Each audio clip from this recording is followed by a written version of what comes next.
Pernahkah hati Anda bertanya, kenapa ketika Gaza hancur lebur, negara-negara tetangganya yang paling kaya, yang punya ribuan tank dan jet tempur canggih, justru diam 1000 bahasa?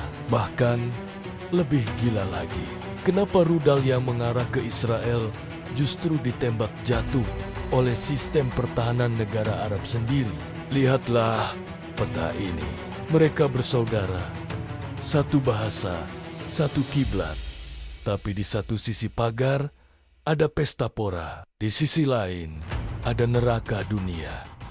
Ini bukan sekadar strategi politik, ini adalah sebuah cetak biru pengkhianatan yang sudah dirancang sejak 100 tahun lalu. Sebuah sistem di mana monarki Arab didesain bukan untuk melindungi Islam, tapi untuk menjadi sistem keamanan bagi Zionis dan Barat. Selamat datang di audit geopolitik paling brutal dari Ulasologi. Mari kita mundur ke tahun ke-1916. Saat itu, tidak ada negara bernama Yordania, Saudi, atau Kuwait. Yang ada hanyalah satu kesatuan wilayah di bawah Turki Utsmani. Inggris butuh cara untuk menghancurkan Islam dari dalam. Mereka mengirim agen intelijen bernama Tinggi, Lawrence of Arabia. Misinya satu, mencari pengkhianat, mencari kepala suku yang haus kekuasaan. Lawrence menjanjikan negara Arab Raya yang merdeka jika mereka mau menikam saudara Muslim Turki. Mereka dari belakang. Para kepala suku ini tergiur. Mereka berontak demi sebuah mahkota. Tapi itu semua adalah prank terbesar dalam sejarah.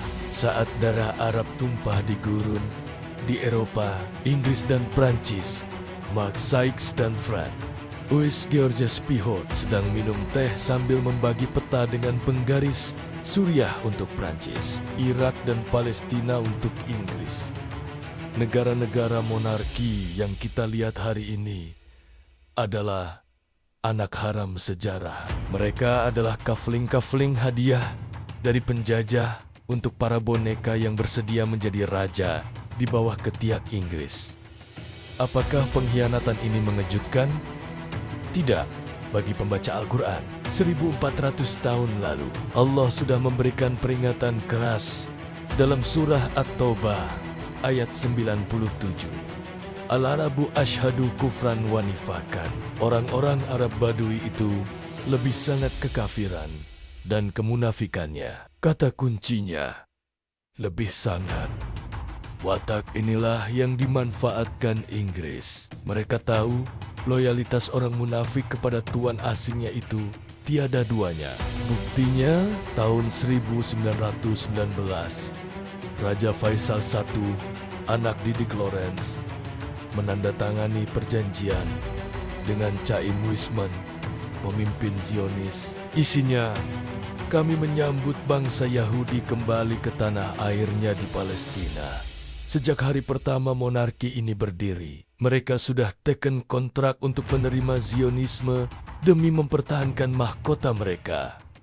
Lupakan retorika. Mari bicara data satelit hari ini. Jika monarki Arab ini pembela Islam, kenapa tanah mereka penuh dengan pangkalan militer asing yang menghancurkan negeri Muslim? Pertama, Qatar, markas Al-Udeid, pangkalan udara AS terbesar di Timur Tengah. Pesawat yang membom Afghanistan dan Irak take off dari sini.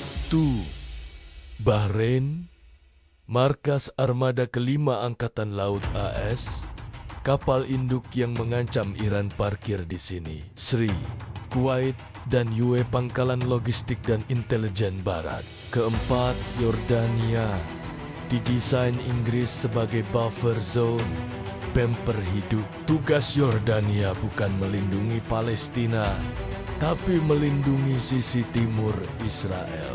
Itulah kenapa setiap ada serangan ke Israel, Yordania yang sibuk menangkisnya. Mereka adalah satpam yang digaji untuk memastikan tuan Zionisnya tidur nyenyak. Lantas, bagaimana cara mereka menutupi aib ini dari 2 miliar umat Islam? Jawabannya, pengalihan isu, Mereka menciptakan dan membiayai propaganda Sunni versus Syiah. Mereka gelontorkan miliaran dolar agar umat Islam sibuk saling bunuh, saling kafir mengkafirkan. Narasi dibangun. Musuhmu adalah Iran.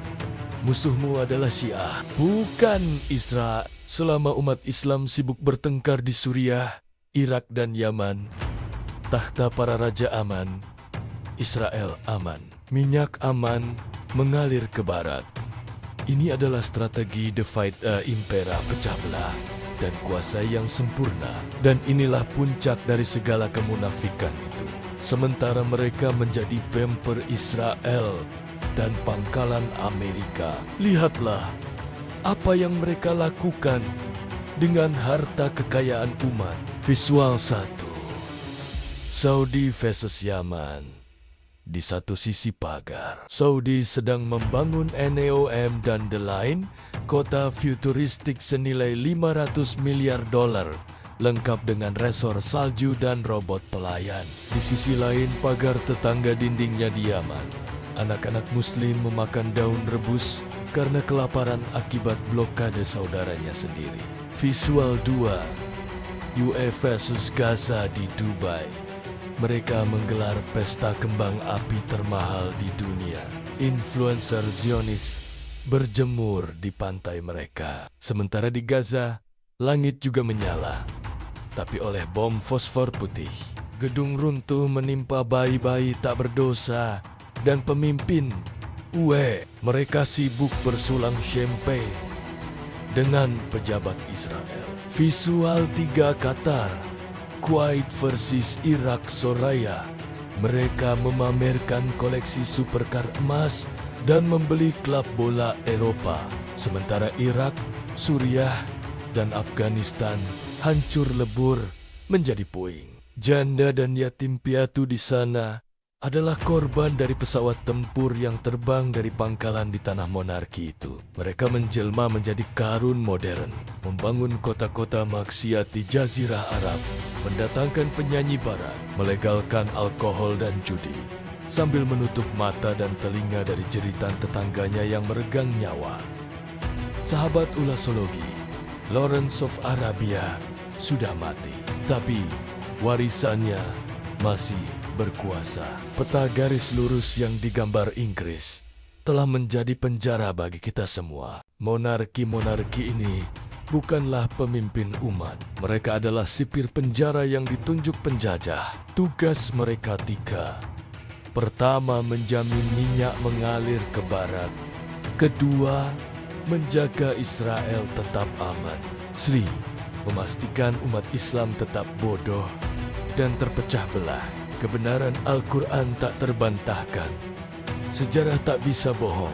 Jangan tertipu oleh jubah dan gelar penjaga kota suci. Lihatlah tangan mereka, ada darah saudara kita di sana.